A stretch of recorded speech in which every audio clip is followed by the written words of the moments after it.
What's up, everybody? I'm Taylor Soper with GeekWire. I'm Monica Nicholsberg. We're here live at the GeekWire Awards in Seattle, Washington at MoPOP. It's the 10th anniversary of the GeekWire Awards, where we're celebrating the best of Northwest tech. We've got 60 nominees across 13 categories, from CEO of the Year, Startup of the Year, Geek of the Year. It's an awesome recognition of how much awesomeness is happening in this community. Absolutely, yeah. I think that one of the great things about the GeekWire Awards is it showcases innovators in everything from hardware to social innovation and people who are really here to give back to the community. So we're going to have a very fun night. Yeah.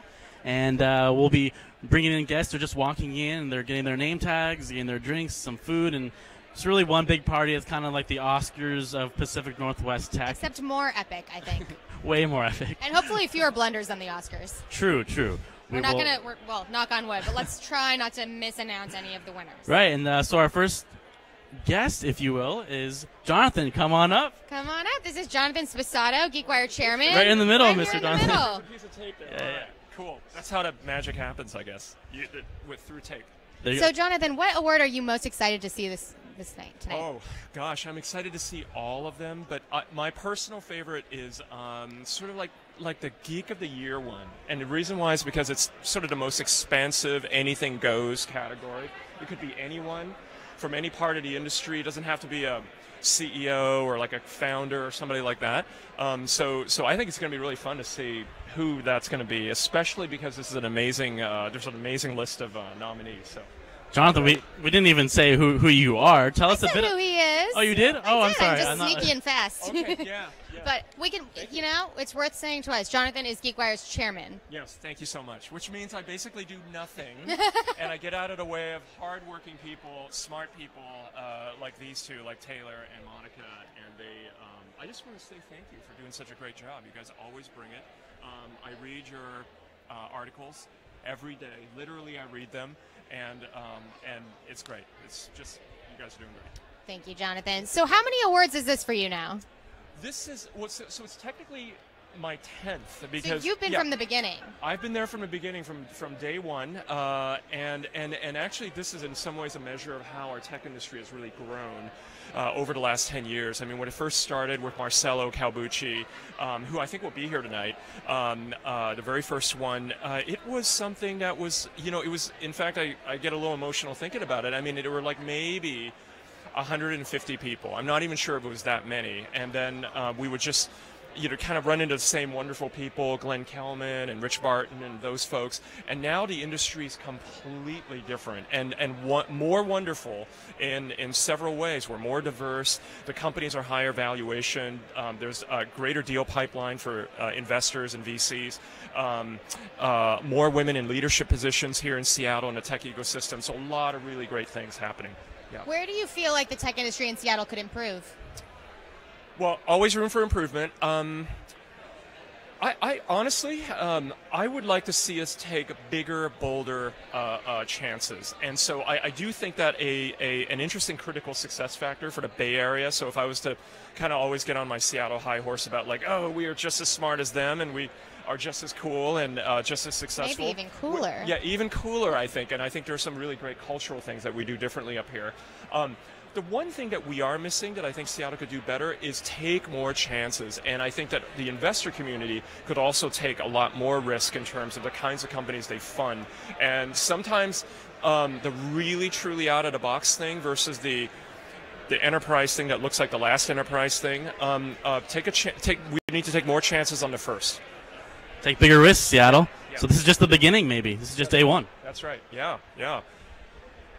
Well, who's going to talk? Do you have anything else to add, Jonathan? Well, I have nothing else to add except I probably got to get going. And, yeah, you do. But I did notice that I believe this is the first time ever at the GeekWire Awards that the Avengers have shown up. They just walked in the door. I think they paid full price for the ticket. So, hey, Avengers, come on over. And Captain America, yeah, come on over. And Spidey, too. And Winter Soldier. Get in here. Oh, my gosh, yeah. No, you guys come in the center. Thanks. Yeah, come on in. Yeah, I'll actually More. because you're the start. This is our boundary. So here, let's get some done in front. Can you get in the black? There we go. All right. Okay, so I'll go down like this. So can someone tell us what's going on here? Well, the Avengers are here to protect the guests of GeekWire this evening. We heard there might be an Infinity Stone given away. We're not sure. Well, what kind of threats should we expect you guys to protect us from? You know, poser candidates who don't really deserve awards. We're going to just take them right off the stage for you guys. I'd like to see that. No, we're just so honored to be here. GeekWire invited Seattle Avengers, and we're just thrilled to have an opportunity to hang out with folks tonight. So, have you checked out the Avengers and Marvel suites up there yet? No, I haven't. I want to. I think Spider-Man's the only one who hasn't been through, but this is an absolutely fantastic place. No, and we should mention that we have the exhibit, the Marvel exhibit, open to our guests tonight, so they'll be able to go out there and check out all the geeky stuff. So who is best dressed here? Winter Soldier is best dressed. It is. Maybe here. Why don't we show off this outfit? It's a black tie event. You really brought it. He wore this shiny chrome arm tonight, so you know. The jewelry. You had to check that out of, That's De right. Beers, was it? Yeah. Those sales. Yeah, sales. Perfect. Anything else that you want to tell our GeekWire guests or people who are watching at home? Hey, well, thanks for having us out here. We just want to thank GeekWire for the donation that they put in for charity for us to be here. So huge thanks to GeekWire. Wonderful event and doing great for the community. So thank you. Thanks for being here. Yeah, let's go party. Absolutely. Thank you.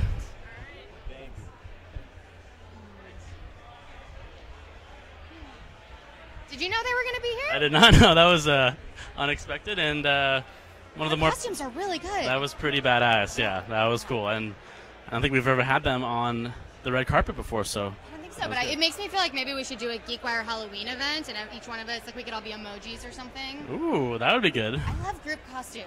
What emoji would you be? I really like the hair flip girl. She's kind of like that, you know. I don't think that's what she's supposed to be, but to me, it's just like. She's not supposed to be a hair flip girl, No, but I think she's like holding a serving platter. Maybe. same thing. What emoji would you be? It might be the. Some quality content here. I was gonna say poop emoji. The poop emoji. But Is that your most used emoji? I wouldn't say most used, but frequent. So I mean that's. Yeah, this is great content, great video, great live video here. So, yeah, our guests are walking in. The show is probably going to start here pretty soon. But if you're just tuning in, welcome to the GeekWire Awards from Seattle, Washington. This is the 10th annual GeekWire Awards. We're celebrating the best of Pacific Northwest tech. 60 nominees across 13 categories, ranging from CEO of the Year, Startup of the Year. Really just honoring the best and brightest from this tech community, which continues to grow every year. 10 years. This event is like a fourth grader, right? I haven't thought of it that way, but yeah, that's true. Yeah, it's becoming a teenager now, or going into college, if you will. So it's really cool, and it just gets bigger and better every year. This is your 5th year? Sixth. Yeah. My God. Yeah. Long time. Time flies. So, well, should we find some more people to pull in here? Yeah, and chat I mean, we with? could talk about what emojis we want to be, or we That's true. Think about it. or we can find some folks. So. Well, yeah. why don't you talk a little bit about how the event has changed over time, and I'll see if I can scrounge up some people to chat with. All right. So yeah, thanks. What's going on, Facebook and the internet out there? This is, as I said, the 10th annual. It started as a Seattle 2.0 Awards in 2009 by an entrepreneur named Marcelo Calbucci. It's kind of amazing how it's grown now into 2018. We're at the MoPOP here in Seattle, formerly the EMP, and so many cool exhibits. You just saw the Marvel folks here visit. Attendees at the GeekWire Awards can go check out the new Marvel exhibit here at MoPOP. And after that, you can watch the awards ceremony where we'll have all of our nominees and announced, and of course our winners come on stage and accept the award. So it's always a fun night, a big party, kind of like the Oscars of Pacific Northwest Tech. So we'll hopefully bring in some more entertaining guests here in a bit. But yeah, you should, if you're not familiar with GeekWire was founded in 2011. And we cover Pacific Northwest technology. We do everything from Amazon to Microsoft coverage, all the way down to all these little startups that you haven't heard of yet. So our coverage has expanded into space, into sports, into health. And you really should subscribe to our newsletter. We've got a daily newsletter, a midweek newsletter, and a weekly newsletter. That's probably the best way to kind of stay in touch. So check that out. Hopefully we've got some guests here to join us on the red carpet, even though it's a little gray today. There are balloons. We're ready for Yeah, come on down. for some guests. We have some very enthusiastic guests. We'll have you guys stand in the middle here. We don't have everyone here, but it should say iCertis. It says, We're up what for does it Deal say of when the it's year. finished? $50 million Oh, in Series come on D in, come funding. in the center. Best deal of the year. Was it the best deal of the year? Yeah, it was awesome. Woohoo! So tell us about the deal. What do you want to know? The terms in reporter speak. No, why do you think it was the best deal of the year? What about it was so impactful and will be revolutionary for your business? We have pretty amazing investors. Like, they're really good people, and they really believe in us and in our mission and our software, and we're pretty excited about that. Tell us about the company. What does the company do? Who do you sell to? Darn, you're up. Oh, yeah, so... Let's get it in while we can. Right? Yeah, so iCertis is the leading enterprise contract management system. It's the only contract management system natively born in the cloud on Azure. So basically, if you think about every dollar in and every dollar out of a company is managed by a contract. And where are your contracts? And so iCertis solves for those problems. So contract lifecycle management. Very cool. Based here. Yeah, Bellevue. Based here in Bellevue, yep. And we also are global. We're a global operations in Pune, India, and Germany, Europe, yep. London. Yeah, Canada. All over the world. Yeah, I'm pretty excited about tonight. Go GeekWire. Yes. Super excited. So you guys are from a tech company based in Bellevue. Have you been following the furious tech and public policy debate that's been happening in Seattle? Sure. What's your perspective coming from the Bellevue tech community? Do you feel like the tax that the city council is proposing will be beneficial for you guys? I think everyone should move to Bellevue. Yeah, I think everybody should move to Bellevue. All I can say is free parking in Bellevue. Yeah. Free lunch at iCertis. Yes. They cater lunch every day. Snacks at iCertis. Are you hiring? Every day. 280 jobs to Every fill day. this year. 280. Wow. Growing 100% year after year growth right now. Yeah. Free parking. Free Free parking. lunch. Happy Fridays. We got the best coworkers. Yes. There you go. Thank you. Oh, I gotta put a plug in for maternity leave also. We really love having women. We're 50-50 in the Bellevue office, 50% men, 50% women. Yep. And we have 4 months, 100% paid on maternity leave and up to a year of part-time, work-time, flex time. That's a good pitch. Well, deal of the year. Good luck. Thanks for coming out. You guys look fantastic. Yeah, good luck with the balloons. Thank you. Deal of the year. Who else is up for that category? Well, we've split it into 2 categories this year. We've done acquisition or IPO and then a venture capital section, basically. So venture capital deal, or if you've been acquired or you went for an IPO. So, for example, in the acquisition IPO, we've got Redfin, which was the first company to go public last year, the Seattle-based online brokerage. And then on the other side of the category, we have companies like iCertis who raise a big round. So if you just look at the list of these 10 different deals, it all happened last year or within the past year. It's pretty amazing. I mean, just, again, another testament to the And we've the got robust. Amazon's acquisition of Ring in that category, Right, too. right, exactly. Did you cover that? So that broke when we were actually in Pittsburgh as part of our GeekWire HQ2 extravaganza. But GeekWire actually did break that story with Amazon to acquire the Ring doorbell, smart doorbell maker. Definitely one of the biggest tech acquisitions of the year, and happened to be right in our backyard here with Amazon. So really an interesting category, and cool that we split it up into 2 different subcategories, if you will, this year. Well, they're so different. I mean, an IPO and a big round are totally different things. Exactly. So, we're seeing a lot of activity here in Seattle from the investment side and from IPOs. Just last month, I believe, we had Smartsheet over in Bellevue. They went public. And DocuSign, And right? DocuSign went public, and then I forget with DocuSign. Are they based in Seattle or have dual headquarters? So DocuSign started here in Seattle. They've technically moved their headquarters down to the Bay Area, but they still have their largest employee base here in Seattle. So we call them a Seattle company. We'll take credit. And let's not forget about Nlight. They're a Vancouver, Washington-based company. Also went public last month. So we're seeing a lot of companies testing the public markets this year. and a lot coming from our backyard, and more to come. There's a lot of other potential candidates from Rover, which actually is nominated for Next Tech Titan. Avalera, which is nominated for Geekiest Office Space. These all could companies that could be testing the public market soon. So, or they'll just go raise another big round. They've got options. Stay private forever, like Uber, right? Yeah. So we're here at the GeekWire Awards. If you're just joining us. Should we make John come up here? Yeah, I was gonna say. I mean, we do have. We have a co-founder. John's trying to help us. But yeah, here we'll come in for a couple of seconds. Yeah. Here. Stand in the middle. How's it going, guys? How are you? We're going. So far, so good. You able to keep this conversation rolling or not? Yeah. We're doing okay, I would say. We talked about what kind of emojis we want, so that probably lost a few. Pretty early on. That's right. That's right. We reached the bottom of the barrel content pretty early. Which emoji would you be, John? Emoji. Well, I am so happy to be here at the GeekWire Awards. Celebrating with two of my favorite folks, Monica and Taylor. Yeah. Love you guys. I love you guys. Wow. Yeah, it's been a fun ride here. This is a fun night. I think a lot of people.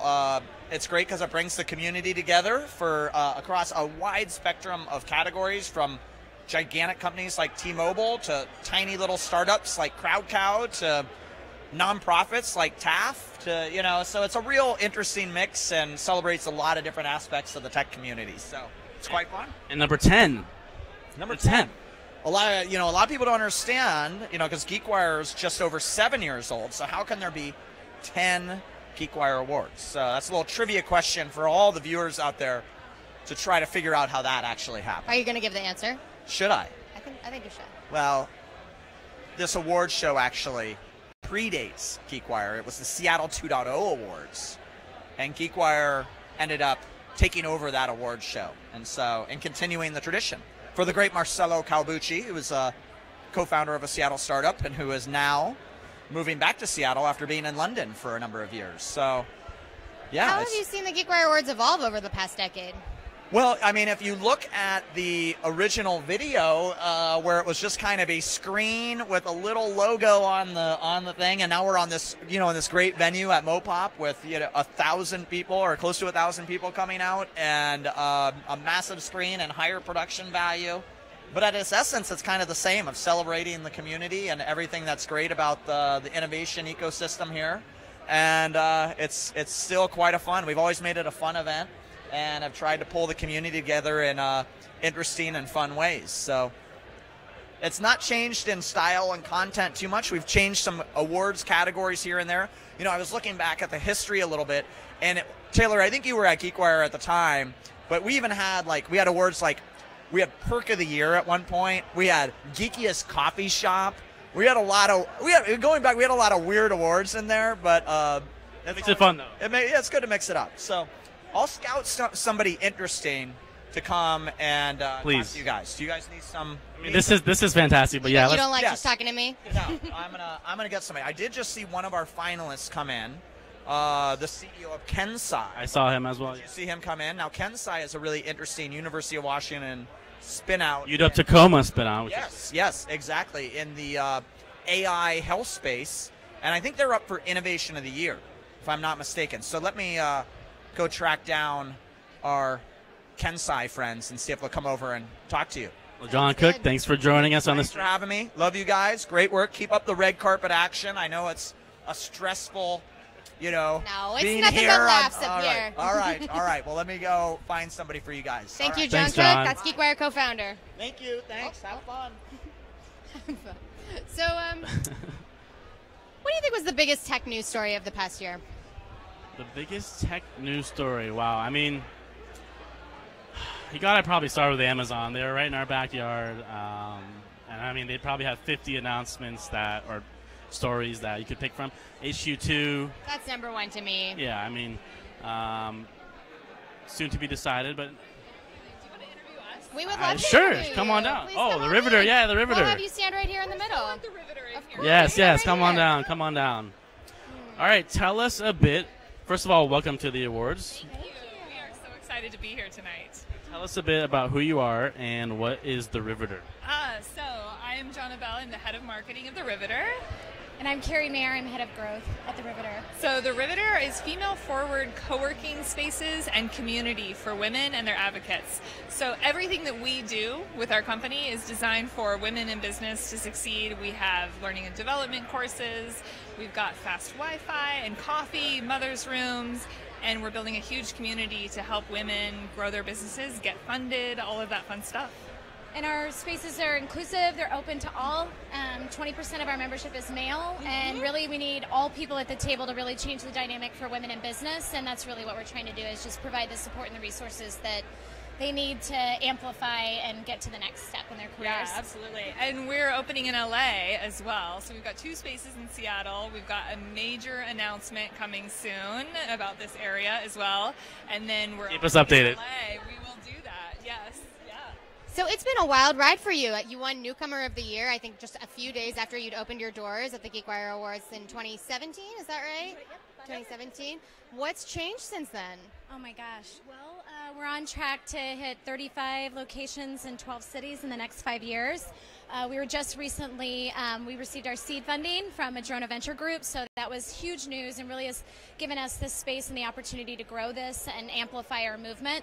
And we're really just on a wild ride to extend our services to others outside of the Seattle community, and that's virtually as well. So that's really something to be on the lookout for, too. We'll be launching an app in the coming months, a digital platform. We've doubled our team size as well. And the other amazing thing is we have a number of our member companies that have received funding. They've doubled their staff size. All sorts of fun stuff happening in our walls. Yeah. And you work with a lot of startups. Tell us a little bit about, outside of the Riveter, what are some of the biggest tension points or the biggest water cooler topics of conversation that you're seeing? A couple come to mind, and we actually were just at another Daring Women event, which was really interesting to see all these incredible women kind of going through the same things. Funding is one. Washington State's behind the curve, but I think nationally there's 2.19% of women receive VC funding. 1 in $23 of small business loans go to women. Mm-hmm. That's a problem, and we're trying to address that, and I think that's collective for small businesses and entrepreneurs. The other thing that we're seeing is just a level of authenticity of women really finding the courage to be themselves and to be vulnerable and to push forward in not so much in a male centric way. Like, I can be myself, I can be a woman, I don't have to lead like a man, and that's okay. And finding those advocates all around in their businesses. I think those are really the 3 key trends we've really been seeing among our members. Yeah, absolutely. I would agree. Yeah. Women do some incredible things. Like in the U.S., women start businesses at almost 1,000 a day, which, when you think about it, that's 5 times more than men do, which is an incredible number. And you think about the economic power that women have, and that's what we're doing, and that's what we're seeing in this community. And Seattle's a fantastic place to get this started, right? Like, we've got a lot of incredible companies, women-owned companies, Hey Thrivey, Armoire, Poppy, all of these companies that are growing, and they're led by women because they're seeing a need in a community, and they're solving for that need. Mm-hmm. So that's the Riveter. Thanks for coming back again another year, and started in Seattle and quickly expanding. So thanks for having us. Enjoy the night. Enjoy the party. Have fun. Thank you. That's cool. Yeah, the Riveters. They're taking off. Yeah. So last year, as you mentioned, they won, or they actually won Newcomer of the Year. Mm-hmm. And they're back here again this year. So cool stuff. They just raised, as they mentioned, a small seed round from Madrona Venture Group here in Seattle and some other investors. And I think that their founder, Amy Nelson, is up for Geek of the Year. Yes, exactly. So kind of could be a back-to-back GeekWire Awards winner, which we have had in the past. So we do see that happen. I think Avalara has won a couple of awards. Yep. There are some studs. Rover, I think, has won a couple. Yeah, Rover's up again this year. So it's kind of cool to see. Sometimes companies get nominated for Startup of the Year, and then a couple years later they'll be nominated for Next Tech Titan. So the awards is kind of a cool way to kind of track these companies over time. But it always changes every year. That another example of just the robustness of the tech ecosystem here. And as Jonathan was saying in the beginning, this is almost only the beginning too. So entrepreneurs, investors take more risks. Maybe this will continue to go bigger and bigger. So I think we've got hopefully another guest coming down the line here. Looks like John might be wrangling somebody. Yeah. Hey, Ollie. Come on down, Ollie. Yeah. Co-founder. Yeah. Come on down. Ollie, come on down. Right here. Hey, Ollie. How's it going? Good. How are you? Good. Thank you. So say your name one more time for those who might not have heard it. I'm Ollie Downs, founder, Chief Technology Officer and Chief Scientist at Amplero. That's great. And why are you here tonight? We're actually nominated for Startup of the Year. Well, I hope you win. Well, I do hope I win, but I also was saying actually that I voted 4 times for us, but I voted 1 time for Textio because I really like what they do too. They're doing great work too. All of our nominees are so fantastic tonight. We wish we could hand out awards to all of them. So, Amplero, tell us, what the heck do you guys do? What we do is we use machine learning to improve the brand experience for very large B2C enterprises. So if you think of the emails you may get from retailers you work with or service providers you have, like mobile providers, gaming platforms, text messages you might get when you call a call center, Amplero actually makes the decision about what message to send to who and when, or what a rep should say to a customer and when, using machine learning and a comprehensive view of their engagement with that enterprise. Have you done much fundraising? We've actually raised 2 rounds of venture capital. Most recently, we closed our Series B in the early fall of last year, co-led by Ignition and Greycroft. Things are happening and so this whole machine learning AI. I mean, it's turned into a buzzword, if you will, but it is a legitimate technology. And I mean, what's coming ahead? What should entrepreneurs and just the public in general be thinking about as we think about AI and how it kind of either replaces jobs or tasks? There's a huge amount of hype. And so makes it a challenging situation to be in that business. I think you guys probably know that I've been actually doing machine learning startups here in Seattle for 16 years now.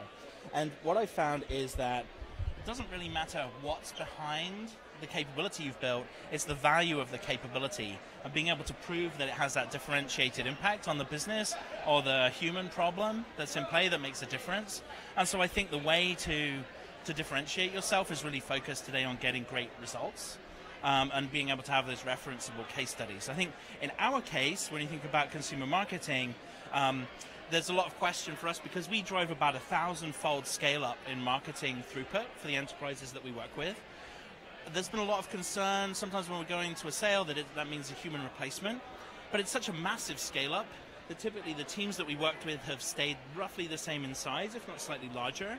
But the focus has shifted to more marketing creative activity and also more sort of strategic thinking as it relates to product, because there's such a great closed loop of feedback you get from our AI capabilities. So other than artificial intelligence and machine learning, what do you think is the most important technology of 2018? Ha! You know what everyone wants me to say, don't you? Is it blockchain? Is it cryptocurrency? I think blockchain and sort of transactional integrity has been needed for a long time, and we've sort of kept inventing and reinventing things over and over again. So I actually don't think blockchain is that relevant. I think it sort of helps to have that capability integrated into our sort of modern open source big data world, but I'm not a blockchain fan. There you go. Well, awesome. For me, I would say future technology, it's really about this connection between physical experiences and virtual experiences. If you think about what's happening with VR and AR, if you think about what's happening in connected vehicles and autonomy, going back to sort of machine learning, it's actually this connection now between computation and the real world and how it can shape people's lives in interesting ways. Well, thank you for geeking out with us. That was awesome talking to a machine learning vet. Ollie Downs and Amplero, they're up for Startup of the Year. Good luck and go have some fun. Thank you very much. Thank you. Cheers. Bye. Very cool. That's just one example of just how much knowledge and experience, especially when talking about machine learning AI. I mean, this is going to change a lot of things, not just in the tech world, but everywhere. It is. And Startup of the Year is a great category. I kind of think of that as like our best picture, CEO of the Year, kind of our best actor, which we should probably talk about that because we've got some interesting folks up for CEO of the Year this year. We do.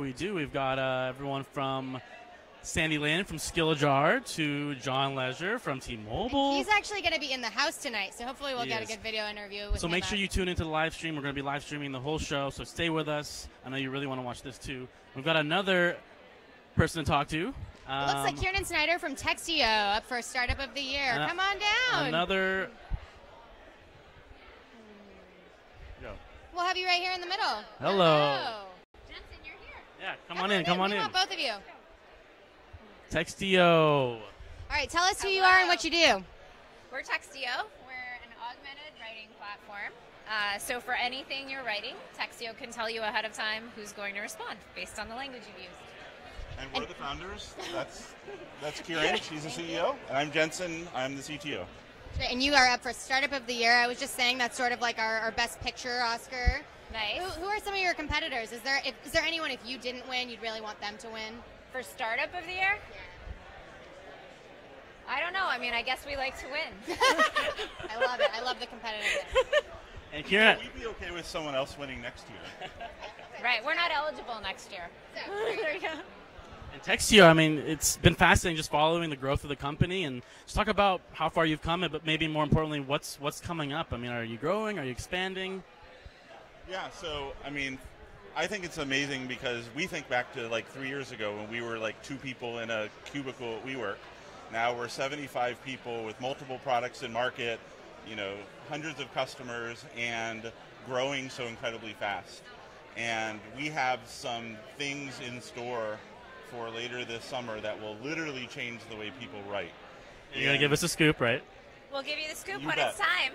Yeah, don't do it on camera. We'll just tell us that. That sounds really exciting. It is Yeah. going to be. Any advice for, I mean, you guys grown so much, had a lot of success so far. Any advice for entrepreneurs out there? Like, if I'm just like, I want to go start a company, what should I be thinking about? Find the right co-founder. That's been like kind of a key thing for us, knowing that you have that rock solid trust foundation, and go for something you are the inevitable founder of. No one else can do it as well. Yeah. Well, Texio, Startup of the Year. You're among some amazing startups. Good luck, and thanks for joining us, and go have some fun. All right, thank you. Thank you. Cool, thanks. Hey, I think we've got another person to come talk to. Aaron. All right, we've got Aaron Easterly, right, of Rover. Mr. Aaron from Rover. Good to see you. Good to see you. So you have one of your folks is up for an award tonight. Tell us about it. Phil Kimi is one of Rover's co-founders. He was our first engineer. He built basically the entire platform by himself and one other person in the early days, and he's still there doing amazing work. And so what does Rover do? At most, if you're a dog owner or a pet owner, you may have heard of Rover, or if you've seen the commercials recently, walk it out. But tell us, what does Rover do? Rover is a community where you can go and find someone to care for your dog when you're not home, either traveling out of town or at work. You want to go to a baseball game, so you can have a dog walkers come by. You can have pet sitters in your home or in their home. You can have daycare, all in a peer-to-peer technology-driven fashion. You know, I have a confession. I have a dog, and she's kind of my whole world. And when I was leaving for the GeekWire Awards tonight, she really wanted to come with me, and I felt so guilty. And this whole night, I've been thinking, like, should I just have a Rover? Somebody go check in on her. The answer is you should have a Rover sitter. That is, of course, the answer. Well, that's great. So, what other categories are you excited for tonight? I think we're also up for an award in terms of next big tech titan. You guys have like dominated the awards show over the last couple of years. The dogs do. No one actually wants to see me on a large screen. I don't look pretty, so. But the dogs actually get their fair share of attention. Well, you are up for Next Tech Titan. You're among some really, really fast-growing, really robust startups or companies, if you will, and it's kind of cool to be among those companies, all based in Seattle. Yeah, you know, they're great companies, and a lot of them will be huge, successful companies. You know, we're lucky to be nominated, and we're appreciative. Every year that the company goes by, our view on how big it can get gets larger and larger, and so that's a good position to be in. But there's a lot of great companies out there. Speaking of, yeah, go ahead. Well, you're up for Next Tech Titan, and we've already got some huge tech titans in the Seattle area. Amazon comes to mind. That's kind of ignited this fierce debate about whether the tech community is doing enough to build a bridge to the rest of the Seattle community and whether it's paying enough to deal with the growing pains that our region's facing. Do you have any thoughts on that? Hypergrowth is difficult. It's not easy for city planners. It's not easy for communities. There's a bunch of benefits when new people move. Businesses benefit with additional consumers, but that can do some good things, some bad things with real estate prices. I think it's really important for the entire community to figure out solutions on how to manage hypergrowth. I don't think just cutting off growth is great. I don't think it's fair to single out one or company or two companies in particular. But ultimately, what makes Seattle great is the environment, the people, the diversity. So there has to be a way to focus on solutions. Well, Hopefully we can get there. Good perspective from Aaron Easterly. He's the CEO of Rover. They've just expanded, or going to expand internationally. Read all about it in GeekWire, and they're up for next Tech Titan. So good luck. Good to see you again at the awards, and thanks for joining us. Great. Thank you for having me. Thanks, Aaron. Thank you. And we've got time for one more, and so we're going to bring in another Startup of the Year candidate. I would guess based on their T-shirts, they're from Crowd Cow. We're not going to keep the live stream waiting. Oh, thank you. Thank you. Tell us who you are. I'm Joe Heitzberg. I'm the co-founder and CEO of Crowd Cow. Hello. Hello. Who are you? I'm Ethan Lowry. I'm Joe's co-founder for Crowd Cow. And what are you up for tonight? We're up for Startup of the Year 2018. Do you think you're going to win? That's pretty badass. It's exciting. I don't know. You know, we actually won a few years ago for something. And I was like, I don't think we're going to win. And then I was like, oh, what do we do now? We got a speech, so I This don't know. time Joe's prepared a lengthy speech, a series of people he's going to thank, the Academy. Prepared, but we're having fun. It's great to be here. Love seeing old friends and faces. And this is the 10th year of this show, right? So that's like crazy. I feel a lot older because I was at that first one. So for those who don't know out there, tell us about your model and what you do and why it matters to you. Yeah, so Crowd Cow is a service that provides access to a quality of beef from small providers and producers who are raising incredible beef that you can't find in stores. They're doing it ethically and sustainably, so that's and we're helping you get access to that and the variety that's out there that you might not know. Like yesterday, I was at one of the very top Wagyu producers in the United States. They're the prize-winning bull at this year's Houston Cattle Show. It's not in stores, and it's incredible beef, and that's the kind of thing we do. Yeah, that's the thing. We're really looking at beef more like how you look at wine or coffee, and it's like we're so used to those things. It's like, oh, of course there's a huge range of quality, but you go to the meat counter. We were just over at Teku at the little beer bar over there. It's like thousands of beers, and you go to the butcher's counter, and it's like you want this steak or that steak. There's no options, and there's so much more going on with beef. The irony is you walk by the micro beer, and you walk by wine, chocolate, coffee, to pick up your meat that you don't even know what country it came from, that you're going to pay more for in your meal, and it's the centerpiece. And the reality is, have you heard of Wagyu? Have you heard of Charlet? Have you heard of Piedmontese? These all taste different. There's many cuts. There's many types of grass to explore and enjoy. So we're providing access and opening that up, and people are getting a hoot out of it, and it's fun. Yeah. So why just awesome. Beef? We're doing pork now. We're doing chicken, and we're doing the whole meat drawer. Yeah.